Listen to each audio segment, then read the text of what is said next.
Dicen que un solo momento puede dividir tu vida en un antes y un después. Yo no lo creía. Hasta nuestra cena de aniversario. 12 años. Eso era lo que llevábamos casados. Reservé el mismo restaurante donde le había pedido matrimonio.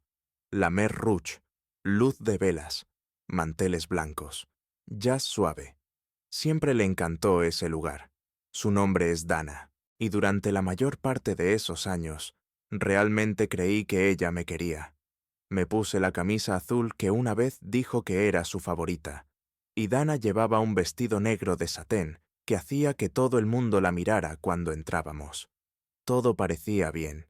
Un poco distante, quizá, pero las parejas pasan por fases, ¿no? Me sonrió, me tomó la mano por encima de la mesa, me dijo que seguía viéndome guapo para ser un tipo cerca de los 40. Me reí. Siempre tuvo ese toque sarcástico. La cena fue perfecta. Entrecot para mí, halibut para ella. Una botella de tinto que nos gustaba a los dos. Y justo antes del postre, hice algo tonto. Me levanté, le di un beso en la mejilla y le dije que iba a pagar la cuenta. Quería sorprenderla. Le había pedido al camarero que pusiera una nota especial en el recibo. Por muchos años más. Pensé que le sacaría una sonrisa. Ojalá no me hubiera levantado. Cuando volví, reduje el paso cerca del reservado detrás del nuestro, esperando al camarero con la cuenta. Entonces la escuché reír. La risa de mi mujer. No era la risita suave que me dedica a mí. Era más plena, más libre y coqueta. Y entonces llegaron las palabras. ¿Sabes? Si alguna vez se enterara, creo que simplemente se iría en silencio. No es de los que explotan. Probablemente desaparecería. Silencio. Y luego más risas. No solo las suyas, también las de un hombre. Seguras, familiares. Eso es lo que lo hace más fácil, cariño. Te casaste con un cachorro, no con un lobo. Me quedé helado.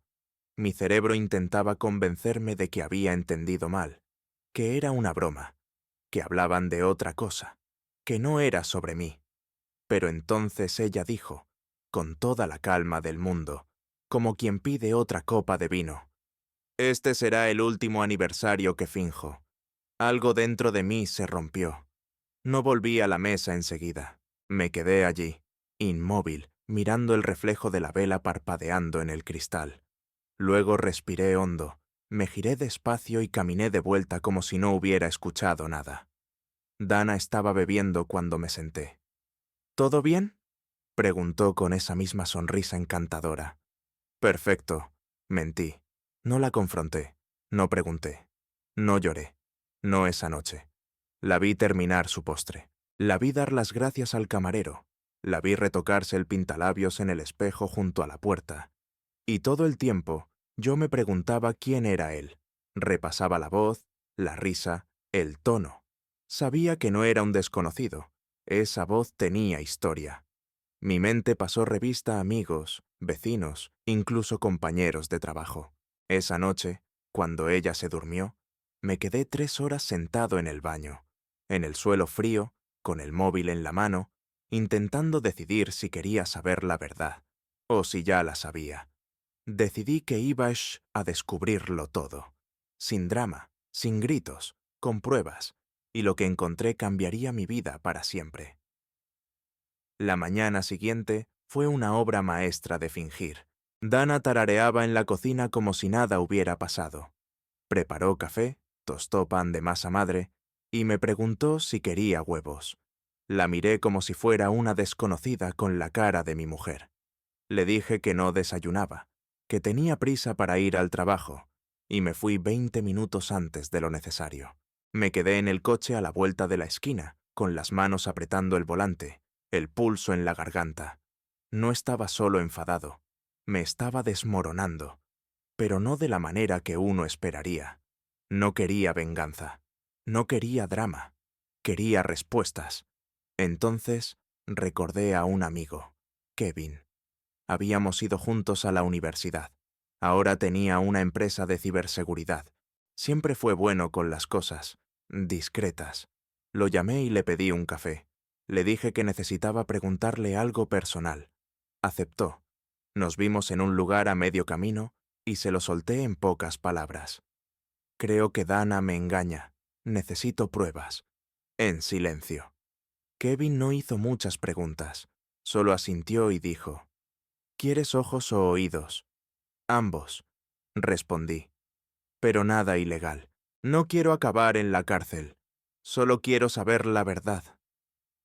Sonrió levemente. Hay maneras. Esa tarde le entregué una de nuestras viejas tabletas y un móvil de repuesto que había guardado de una renovación. Kevin dijo que podía instalar un software de rastreo discreto, conectar los dispositivos para que yo pudiera ver ciertos mensajes, llamadas y la ubicación por GPS sin que ella lo supiera. Dudé un segundo. Esto parecía una traición, pero luego recordé sus palabras. Este será el último aniversario que finjo. Eso no era amor, ni siquiera decencia. Para el fin de semana, tenía las herramientas que necesitaba. No la confronté, solo observé, y lo que empecé a ver no parecía real. Al principio fueron cosas sutiles, mensajes a horas raras a un contacto con un nombre anodino, citas en el calendario que parecían clases falsas de pilates, una ubicación en un hotel del centro un jueves por la tarde. Pero luego llegó la bomba, un correo reenviado con recibos adjuntos para 2 paquetes de spa en un resort que ni siquiera conocía, pagados con su tarjeta personal. ¿Uno de los nombres en el recibo? Mark Lindley. Ese nombre me golpeó como un camión. Mark había sido mi antiguo jefe. Trabajamos juntos 4 años, lo había ayudado en su divorcio. Salíamos a tomar cervezas, hacíamos barbacoas, se había sentado en mi mesa. Y era él, el del reservado. La voz ahora cuadraba, segura, familiar, condescendiente. Esa noche me senté al borde de la cama y miré a Dana mientras ella sonreía a algo en su móvil. Imaginé arrebatárselo de las manos, pero no lo hice. No iba a reaccionar. Iba a prepararme. Así que inicié mi propia guerra. Silenciosa, estratégica. Creé una carpeta privada en la nube y la llamé con un nombre anodino: Declaración 2021. En ella guardé capturas de pantalla de mensajes, datos de GPS, correos y, al final, fotos. Porque no me quedé solo con lo digital. Kevin me ayudó a colocar una diminuta cámara en el retrovisor del coche de Dana, otra cámara bajo su tocador en el baño principal, donde solía hablar por teléfono mientras se arreglaba. Ya ni me reconocía a mí mismo. Me estaba convirtiendo en alguien metódico, tranquilo, incluso peligroso. Pero lo peor todavía estaba por venir, porque una noche, 3 semanas después de mi vigilancia silenciosa, Dana llegó a casa con un cambio evidente. Su sonrisa era más amplia. Cantaba con la radio. Me dio un beso en la mejilla antes de subir las escaleras. Y más tarde esa noche, mientras se duchaba, llegó un mensaje nuevo. De Mark. ¿El mismo hotel el próximo martes? Esta vez yo llevo el vino. Tú lleva ese vestido que me gusta. A menos que tu marido ya se haya dado cuenta. Ella respondió 3 minutos después, mientras se secaba el pelo. Él no sospecha nada. Nunca lo ha hecho. Podría irme una semana entera y pensaría que estoy en una conferencia. No lloré. No grité. Solo me quedé mirando la pantalla, memorizando cada palabra. Ella pensaba que yo no sospechaba nada. No tenía ni idea de que estaba a punto de cambiarlo todo. Los días previos al martes fueron como caminar descalzo sobre cristales. Cada segundo silencioso, afilado, insoportable. Yo actuaba normal, sonreía cuando era necesario, asentía en las conversaciones, dormía a su lado como si todo estuviera bien. Pero por dentro estaba ensayando cada detalle de lo que iba a hacer. Kevin se había ofrecido a seguirla ese martes. Mantendré la distancia, sacaré lo que necesites. No tienes que verlo tú mismo, dijo, como si me hiciera un favor. Pero le dije que no. Tenía que verlo. No porque fuera masoquista, sino porque ya no era una simple sospecha. No estaba persiguiendo fantasmas, estaba siguiendo la realidad, y si no la enfrentaba ahora, me perseguiría para siempre. El martes llegó como una tormenta envuelta en sol. Dana salió de casa a las 11:20 de la mañana, con el mismo vestido negro de satén que usó en nuestra cena de aniversario. Me dio un beso en la mejilla y dijo que tenía un almuerzo con un cliente, seguido de un seminario de liderazgo. Yo solo asentí y le entregué un termo de café, uno en el que había escondido un rastreador en la base. Ni se daría cuenta. Nunca lo hacía. Siempre me subestimaba. Esperé 15 minutos, cogí mi bolsa con la cámara y seguí la señal del GPS desde un coche de alquiler reservado a nombre falso. Mis manos no temblaban. Mi respiración era firme. Tal vez me había vuelto insensible, o tal vez por fin me había convertido en lo que ella esperaba que fuera, el hombre que sabía, y no decía nada. Aún. No fue a ninguna conferencia. Fue directamente al Elmswood, un hotel boutique de gama media, a unos 30 minutos de nuestro barrio. Ni elegante ni cutre, solo olvidable. El tipo de sitio que no hace preguntas y acepta efectivo en recepción. Aparqué al otro lado de la calle, detrás de una furgoneta de flores, y la vi bajar del coche con el teléfono en la mano y una sonrisa en los labios. Una sonrisa que hacía meses no me dedicaba a mí. No esperó mucho. 5 minutos después llegó el Tesla de Mark. Ni siquiera estacionó bien. Se metió en una zona prohibida, salió en vaqueros y una americana impecable, y le dio un beso rápido en la boca. Se rieron como adolescentes escapándose del baile de graduación. Saqué fotos, vídeos, alta resolución, sin preguntas, sin dudas. Entraron al hotel del brazo. Ella miró hacia atrás una vez, tal vez por costumbre, pero yo me agaché justo a tiempo tras el espejo lateral de la furgoneta para no ser visto. No me vio. Claro que no. Para ella yo era invisible ahora. Lo había sido durante mucho tiempo. Se quedaron dentro más de 2 horas. No me moví. No comí. Solo me quedé allí, escuchando el murmullo de la calle, preguntándome cuántas veces había pasado esto antes. Cuántas reuniones, clases de pilates, cenas de trabajo habían sido mentiras elaboradas para cubrir esta escapada retorcida. Y lo que más dolía no era siquiera la traición física, era que ella se reía con él, que todo su cuerpo parecía más ligero en su presencia. Era otra mujer con él, más viva, más juguetona, más auténtica. Alrededor de las 14:40 salieron del hotel. Su pelo estaba despeinado, el pintalabios borrado, pero ella parecía satisfecha. Él le dio una palmada en el trasero cuando subía al coche. Ella ni se inmutó, solo soltó una risita y le dijo que le escribiera más tarde, cuando estuviera solo. Luego se fueron en direcciones separadas, como si nada. No los seguí. No lo necesitaba. Ya tenía lo que necesitaba. Esa noche, ella llegó a casa sobre las 6 con comida para llevar. No me apetecía cocinar, dijo con un bostezo.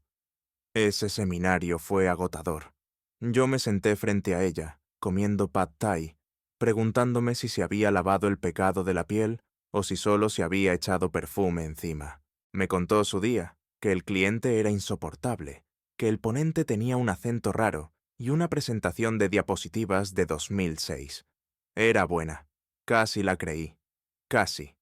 Pero en medio de su historia, la interrumpí. Con calma. ¿Qué es Elmswood? Parpadeó.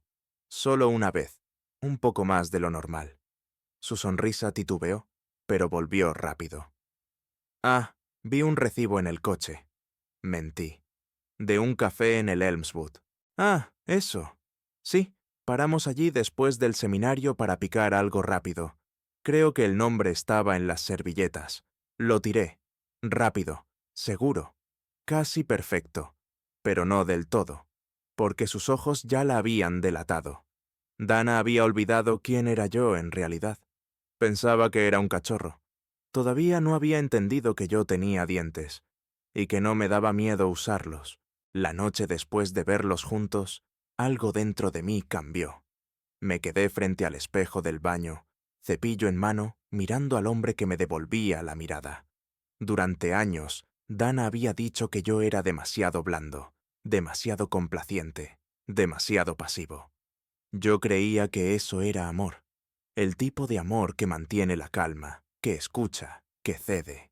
Pero esa noche, mirando mis propios ojos, ya no vi a un hombre hecho para ceder. Vi a un hombre afilándose en silencio. Al día siguiente en el trabajo, llamé diciendo que estaba enfermo. Necesitaba tiempo. Y no para llorar o lamentarme, sino para planear. Extendí sobre la mesa todas las pruebas que tenía hasta ese momento. Mensajes, registros de GPS, vídeos, audios, fotos en el hotel, registros telefónicos, estados financieros. Ya no era una sospecha, era un asunto documentado. Mark Lindley, mi antiguo jefe, estaba invadiendo mi matrimonio como un parásito. Pero la verdadera traición no era solo suya. Dana le había abierto la puerta, repetidamente, voluntariamente. Ahí fue cuando me di cuenta de algo. Esto no era solo una infidelidad, era un engaño a largo plazo, financiero, emocional, sexual, y lo peor, ella estaba preparando algo. Esos recibos sospechosos, la forma en que empezó a hacer preguntas casuales como ¿alguna vez has pensado en mudarte a un sitio más pequeño? ¿O qué harías si pudieras empezar de cero en otro lugar? No eran preguntas inocentes, eran pruebas para un futuro donde yo no existía. Así que empecé a pensar 2 pasos por delante. Fui al banco y revisé los saldos de nuestras cuentas conjuntas. Imprimí cada extracto. Después abrí discretamente una cuenta corriente privada solo a mi nombre y transferí la mitad de nuestros activos líquidos. Nada ilegal, solo lo justo. No toqué la hipoteca ni las inversiones a largo plazo, solo el efectivo, suficiente para ponerla nerviosa, pero no tanto como para provocar una confrontación. También llamé a una abogada de divorcios, no para presentar nada todavía, sino para entender mi situación. Se llamaba Allison Grant. Era directa, aguda, sin rodeos. Cuando tienes pruebas de adulterio tan sólidas, especialmente con irregularidades financieras, tienes ventaja, me dijo. Pero no te precipites, déjala que se enrede un poco más. Recuerdo esa frase. Déjala que se enrede un poco más. Se me quedó grabada como un mantra. Así que esperé. Dana empezó a volverse más atrevida. Se quedaba hasta tarde con supuestos colegas. Empezó a bloquear su teléfono, cosa que nunca había hecho. Se reía de mensajes que no me mostraba. Incluso empezó a criticarme más abiertamente. Comentarios sobre que yo estaba demasiado aburrido últimamente, que no tomaba la iniciativa, que sentía que nos estábamos distanciando. Cada vez le daba la razón. Quizás sí, dijo una vez, solo para ver su reacción. Sonrió como si le estuviera facilitando las cosas. La noche siguiente la sorprendí saliendo del dormitorio mientras escribía un mensaje. La seguí en silencio, descalzo, justo fuera de su vista. Entró en la habitación de invitados, cerró la puerta y hizo una llamada. El micrófono de Kevin, instalado en el detector de humo del pasillo, lo captó todo. Te dije que él no va a pelear, no está hecho para eso. Y luego risas, las de ella y las de Mark. Es como un perro viejo, solo se dejará ir. Pausé la grabación y miré la forma de onda en mi pantalla. Perro viejo, se dejará ir. Así era como me veía, pero yo aún no había terminado. Más tarde esa noche, cuando ella se durmió, me colé en la habitación de invitados y revisé su bolso. Nunca cambió su código, los mismos 4 dígitos desde la universidad. Abrí su teléfono y fui directo a la aplicación de notas. Allí estaba. Un mensaje sin enviar para Mark. Si me mudo contigo cuando todo esté arreglado, ¿tus hijos me odiarán? Intento imaginar cómo sería empezar de cero, solo nosotros. Estoy lista para liberarme de esta vida. Lo miré durante 1 minuto entero. Ella ya me había dejado en su mente. Estaba ensayando la ruptura. No sabía que yo también estaba ensayando. Pero mi obra tenía un giro. Yo no iba a gritar. No iba a suplicar. Iba a hacerle creer que todo estaba perfecto, hasta el momento en que desapareciera. Porque Dana pensaba que me iría en silencio. No tenía ni idea de lo fuerte que puede sonar el silencio. Si alguien le hubiera preguntado a Dana en aquel entonces cómo iba su matrimonio, estoy seguro de que habría dicho que se estaba apagando, que yo había cambiado, que ya no estaba tan presente, y tendría razón, excepto que ella creía que era porque yo me estaba alejando. No sabía que estaba desmantelando mi presencia pieza por pieza. Empecé con lo pequeño. Borré fotos antiguas de nosotros en mis redes sociales. Solo unas pocas al principio, para que no levantara sospechas. Dejé de etiquetarla en nada. Quité nuestra fecha de aniversario de mis perfiles. Luego hice copias de seguridad de todas nuestras finanzas, pólizas de seguro, declaraciones de impuestos y documentos de propiedad en una unidad encriptada. Todo lo que tenía ambos nombres lo digitalicé y, en muchos casos, presenté discretamente mi solicitud para ser eliminado.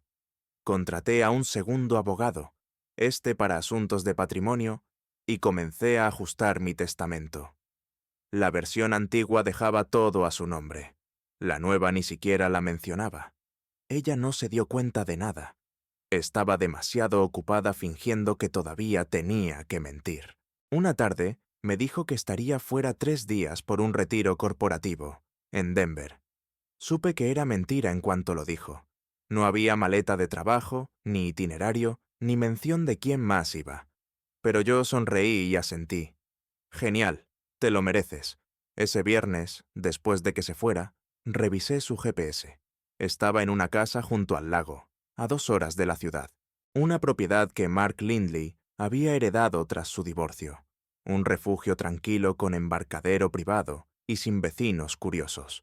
No conduje hasta allí. No quería más fotos. Ya tenía suficientes. En cambio, pasé ese fin de semana borrándola del futuro. Cerré nuestras tarjetas de crédito conjuntas y pedí reemplazos a mi nombre. Guardé en cajas las cosas sentimentales, álbumes de boda, tarjetas de aniversario, llaveros de nuestro viaje de luna de miel, y las metí en un trastero bajo un contrato de alquiler que ella nunca encontraría. Creé una nueva dirección de correo electrónico, un nuevo número de teléfono, y reenvié copias de cada conversación y foto relevante a una única carpeta digital llamada Verdad. Luego escribí una carta. Tenía 3 páginas. No abrí mi corazón. No intenté hacerla cambiar de opinión. Solo le conté lo que había visto, lo que sabía, lo que ella había dicho cuando creía que yo no escuchaba. Enumeré las fechas, los lugares, los momentos, y al final escribí una frase, subrayada 3 veces. No me perdiste porque me engañaste. Me perdiste porque pensaste que era demasiado débil para darme cuenta. Después del fin de semana, volvió bronceada, relajada, con una manicura nueva. Actuaba como si nada hubiera pasado. Me dijo que el viaje había sido revitalizante y me preguntó si la había echado de menos. Le dije que sí. Ella sonrió, satisfecha con la mentira. Creyó que funcionaba, pero algo había cambiado en ella después de eso. Creo que lo sintió. No en lo que dije, sino en lo que dejé de decir. Dejé de iniciar conversaciones. Dejé de compartir mis pensamientos. Dejé de reaccionar. Ella lo notó. Una noche, mientras estábamos en el sofá viendo algún reality sin sentido, me preguntó, ¿todo está bien entre nosotros? Hice una pausa, me giré lentamente hacia ella. ¿Por qué no lo estaría? Titubeó, buscando en mis ojos alguna señal. Pero yo ya me había entrenado bien. Parpadeé 2 veces, sin emoción, solo quietud. No sé, dijo. Te noto distante. Asentí y respondí. Probablemente estamos cansados. Ella también asintió, pero no me creyó. Los días siguientes fueron tranquilos. Ella empezó a mostrarse extrañamente atenta. Me traía café, preguntaba por mi día, incluso ofreció planear una escapada de fin de semana para nosotros. Le dije que sonaba bien. Sonrió otra vez, pero detrás de esa sonrisa lo vi. Incertidumbre. Tal vez hasta culpa. Su miedo. Una grieta en su confianza. Creía que todavía controlaba la situación, pero no sabía que yo ya había reservado un vuelo de ida, que había preparado un lugar temporal en otro estado, que había transferido lo necesario. que había hablado con mi jefe sobre trabajar en remoto bajo una nueva identidad, que había configurado un reenvío de correo a un apartado postal seguro. Todo estaba listo. Solo tenía que esperar el momento adecuado. Y llegó el día en que cometió el error de invitar a Mark a casa, pensando que yo estaba fuera de la ciudad. No sabía que yo había instalado un sistema de alerta de movimiento en el patio trasero. No sabía que recibí la notificación mientras estaba en una cafetería a 10 manzanas. No sabía que, mientras ellos se reían en mi salón, yo ya iba de camino. Y definitivamente no sabía que tenía la cámara grabando cuando crucé la puerta. No creo que Dana escuchara siquiera la puerta abrirse. Quizá era la música sonando de fondo. Quizá estaba demasiado ocupada, riéndose de algo que Mark le susurró mientras servía vino en mi vaso favorito de whisky. O quizá, y esto es lo que creo, estaba tan segura de sus mentiras que la idea de que yo entrara nunca cruzó su mente. El momento se congeló cuando entré al salón. Nunca olvidaré lo rápido que todo quedó en silencio. Mark fue el primero en girarse. Su sonrisa desapareció tan deprisa que casi me hizo gracia. Dana, de espaldas, mirando la chimenea, se dio la vuelta con la risa todavía en los labios. Cuando me vio, su rostro cambió por etapas. Confusión, miedo, cálculo. Y luego llegó la actuación. «Espera, ¿qué haces aquí?», preguntó, acercándose a mí como esperando que yo cayera en el teatro. «Vivo aquí», respondí, tan tranquilo como siempre. «¿Lo recuerdas?». Mark dio un paso atrás, mirando alrededor, buscando quizá una salida. Le temblaban las manos. Nunca me di cuenta de lo débil que era hasta verlo en ese momento, de pie en la casa de otro hombre, con una copa que no era suya. Dana lo intentó de nuevo. Pensé, dijiste que estabas fuera hasta el viernes. Lo estaba, respondí. Los planes cambiaron. Podría haber gritado. Podría haberlo echado a empujones, roto algo, llamado a la policía, amenazado, llorado, hecho una escena. Pero en cambio, coloqué un pequeño dispositivo negro en la mesa y presioné un botón. La televisión se encendió. Empezó a reproducirse un vídeo. Dana y Mark entrando en la casa una hora antes. Dana tirando de él por el cuello. Dana susurrándole algo al oído antes de quitarse el abrigo. Mark besándole el cuello. Ella riéndose, llevándolo arriba como si fuera una rutina ensayada. Lo dejé sonar en silencio. Dana se quedó helada. Mark parecía querer desaparecer. Cuando el vídeo terminó, apagué la pantalla y la miré a los ojos. Lo sé todo. Lo he sabido desde hace tiempo. Señalé el salón. Esto solo era la nota final. Dana abrió la boca, pero no salió ninguna palabra. Mark retrocedió hacia la puerta. «No», le dije. «Puedes quedarte o puedes irte. Da igual. Esto es tuyo. Y está terminado». Salió corriendo. Ni siquiera se llevó los zapatos. Los dejó junto al sofá. La puerta se cerró de golpe detrás de él. Dana se sentó despacio en el borde del sofá, como si de repente su cuerpo pesara 1000 kilos. No lloró. No gritó. Solo miró al suelo. «No sé qué decir», murmuró. «No digas nada», respondí. «No estoy aquí para arreglarlo. Solo quería que vieras la verdad antes de que me vaya». «¿Irte?». Su voz se quebró. Me acerqué, saqué un sobre del bolsillo de mi abrigo y lo puse sobre la mesa, junto al vaso ya vacío. Dentro estaban los papeles de divorcio, copias de todas las pruebas, un desglose detallado de cómo me había retirado de nuestras finanzas conjuntas y la carta que le había escrito.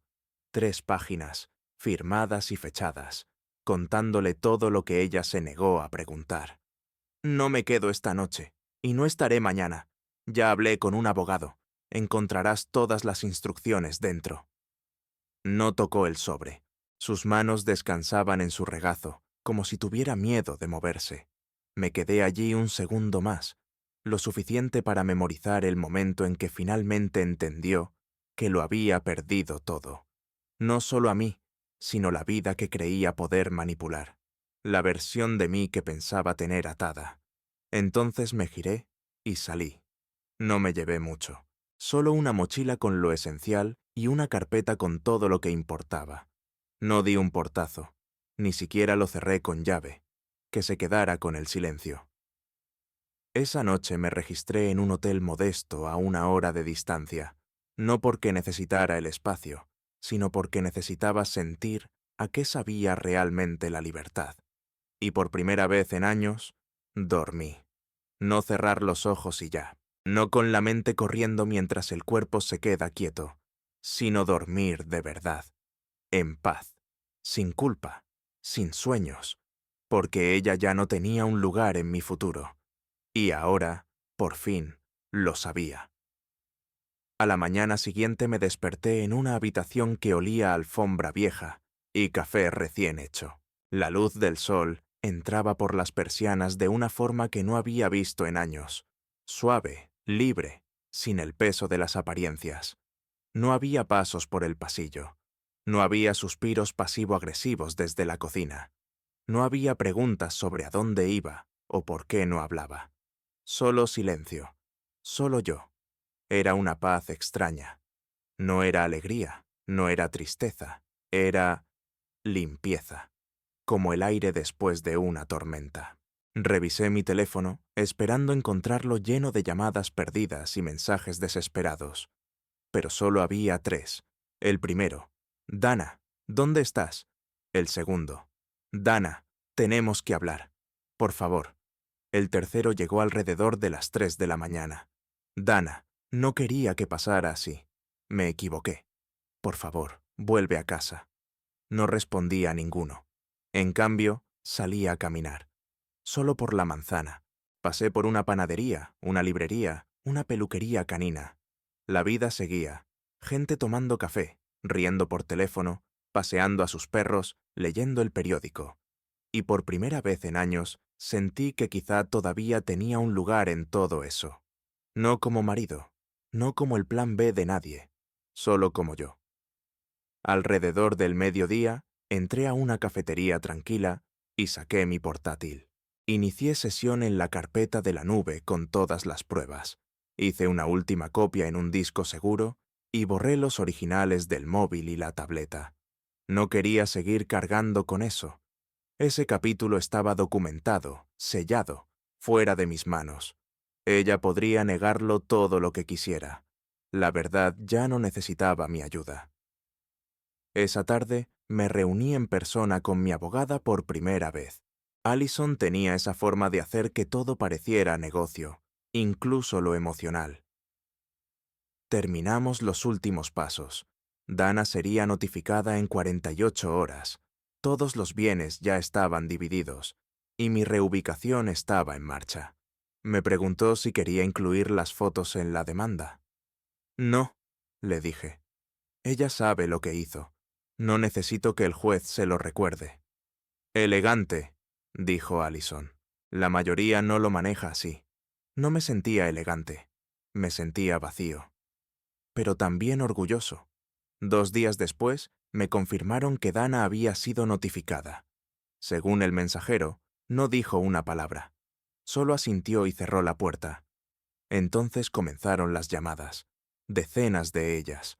Pasó del pánico, a la rabia, a la culpa, a la negociación. Un mensaje de voz decía que me extrañaba. Otro me acusaba de manipulador por no dejarla explicarse.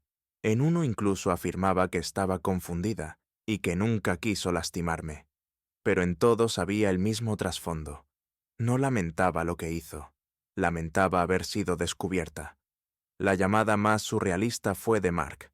Sí, él me llamó. Dejó un mensaje de voz que empezaba con: «Mira, tío, sé que probablemente estás enfadado». Luego explicó que él y Dana estaban conectados de verdad y que no quería que esto se pusiera feo. Sonaba nervioso, como si pensara que yo iba a vengarme. Quizá lo esperaba. Quizá era lo que él habría hecho en mi lugar, pero tampoco le devolví la llamada. ¿Sabes? La verdadera venganza no estaba en gritar ni en la humillación pública. La verdadera venganza era dejarlos juntos. 2 personas egoístas, construidas sobre mentiras, mirando por encima del hombro el resto de sus vidas. esperando a que llegara el karma. Mientras tanto, yo ya me había ido. Firmé el alquiler de un apartamento en un pueblo costero que siempre había querido conocer. Pequeño, modesto, pero mío. Cambié de número. Acepté un trabajo como freelance. Adopté un perro rescatado llamado Buck, que no se preocupaba de dónde venía ni de lo que había perdido. Solo le importaba que yo estuviera ahí y que lanzara la pelota cuando él la traía. Una tarde, quizá 2 semanas después de todo, estaba en un banco del parque viendo a Buck correr detrás de las olas. Tenía un café en la mano y una claridad que no sentía desde hacía años. No necesitaba un cierre con Dana. No necesitaba que suplicara, ni que pidiera perdón, ni que entendiera lo que había destruido. La verdad era que yo ya había ganado. Salí. No me perdí en el rencor. No dejé que ella definiera el resto de mi vida. Y para ella, yo había desaparecido. Pero no era así. Solo estaba empezando de nuevo. Pasó un mes, luego 2. Para el tercero, ya no revisaba mi antiguo correo. El número estaba desactivado. El trastero, vacío. Vendí el último coche a nombre de ambos. Cambié mi licencia, actualicé mi dirección legalmente. En el papel y en la vida, Dana ya no existía junto a mi nombre. Y curiosamente, no me sentía como un hombre que había perdido todo. Me sentía como alguien que por fin había enterrado algo tóxico. Un domingo tranquilo, me desperté antes del amanecer. Buck estaba acurrucado a los pies de la cama, roncando suavemente. Afuera, el océano estaba en calma. Preparé café, cogí un bloc y me senté junto a la ventana abierta. La brisa olía a sal y pino. No había escrito en años, solo garabateado ideas, pensamientos. Pero esa mañana, las palabras salieron solas. No sobre ella, no sobre la traición, sino sobre lo que venía después. Hice una lista, no de metas, no una lista de deseos, solo cosas simples que quería para mí. Leer otra vez, hablar con la gente sin esconderme, despertarme sin revisar el humor de otra persona, reír sin preguntarme si estaba bien hacerlo, enamorarme otra vez, pero solo cuando estuviera completo. Me quedé mirando esa última línea un buen rato. El viejo yo lo habría tachado. Habría hecho un comentario cínico. Pero no ahora. No necesitaba que pasara la próxima semana ni el próximo año. Solo quería creer que, cuando llegara la persona adecuada, yo estaría listo. No roto, no a la defensiva. Solo yo, honesto, presente. Y no tenía prisa. Esa era la diferencia. Volví a terapia. No porque estuviera destrozado, sino porque quería entender qué me hizo quedarme tanto tiempo en algo que me negaba afecto y confianza. Mi terapeuta dijo algo que se me quedó grabado. A veces, lo más valiente no es irte. Es no volver después de hacerlo. Y yo no volví. Ni una sola vez. Una tarde, 4 meses después, conocí a alguien nuevo. Se llamaba Clara. Estaba en el mismo parque canino, lanzando una pelota para su husky, y Buck corrió directo hacia ella como si la conociera de toda la vida. Reímos, hablamos, nada forzado, sin juegos de coqueteo ni máscaras, solo 2 personas de pie bajo la luz suave del atardecer, dejando que la conversación fluyera. No le conté mi historia, aún no, pero sonreí al darme cuenta de algo a mitad de la charla. No estaba pensando en Dana, ni un poco, y en ese momento supe que había salido, no solo físicamente, emocionalmente, porque sanar no es dramático, no es una gran revelación con música de fondo. A veces, sanar es simplemente estar ahí, viendo a tu perro correr detrás del de otra persona en un campo, y darte cuenta de que te sientes ligero otra vez, libre, completo. Así que, si estás leyendo esto, si te han traicionado, si has perdido, si te han dejado atrás, que sepas que puedes irte y seguir con tu alma intacta. Puedes sobrevivirlo sin venganza, sin rencor, sin convertirte en alguien que odias. Y quizá, solo quizá, algún día te sientes en tu propio banco, mires el mundo y te des cuenta. La vida que creías terminada solo estaba comenzando.